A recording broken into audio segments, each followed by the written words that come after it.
Molly O'Toole, the fan dancer.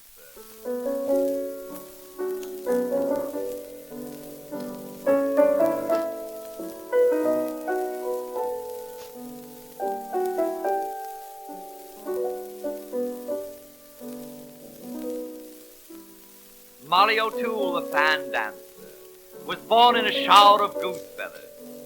Her mother was having a pillow fight with a doctor in a Pullman car named Wasserman, just outside Fort Lauderdale, Florida. Her mother hoped she'd be born in Miami Beach with a view of the surf club, but she got a blackout instead. Now, the next time we hear of Molly, she was 7 years old in Hollywood, and her mother was struggling to make her look like Shirley Temple.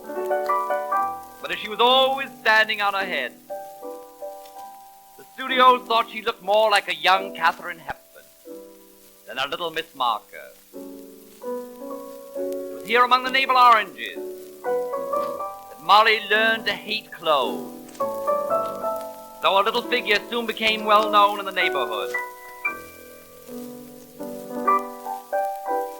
Now on Sunday she used to carry orange blossoms. But on weekdays she used to carry cactus.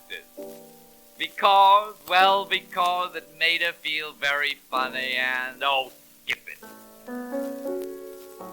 Now Molly was innately fond of feathers, so when the tired ostriches came home after a long day's tramp through Beverly Hills to rest their long, endless throats from too much necking and shake the nonsense out of their tails, then Molly would sneak up behind them with a pair of her mother's tweezers and work havoc with that big skull tail. This made the ostriches feel like hell, but it made Molly O'Toole feel like a damn thing.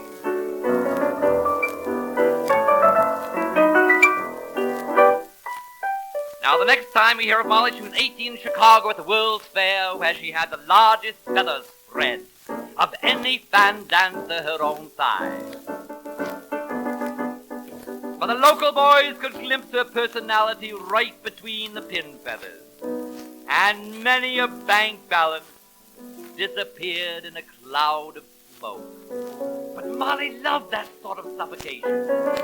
She said it helped her career. They bought her mink, they bought her pearls, they bought her cars and a tea room in South Bend, Indiana. But it was Public Enemy, number 6 3/4 of Baruch, who bought her oysters that she fell for. In his rough and tumble way, he threw her into positions she never knew existed. So she married him in a court plaster and a magnum of mum champagne. This made it very hard for the best man. He was a Denver boy, so he bumped off the groom, tripped up a bridesmaid, and has been lame ever since. Molly's in Paris now. The Paris of Palm Beach, where she's found a haven of rest in society. She made her debut on a yachting trip through the Florida Keys, going backwards with a very rich young man. Molly soon found out how little she had to give to get. She's changed her name. She's dressed by Schiaparelli. Even Laura Corrigan asks her for lunch now, when she calls Will Stewart by his first name. And Elsa Maxwell says she discovered her. Next year she's going to join that little band of good companions at Palm Beach. That dead little band that speak only to themselves, and when they're tired of that are wired for sound. Any sound. Oh, Molly's doing all right, and she doesn't wear her feathers anymore.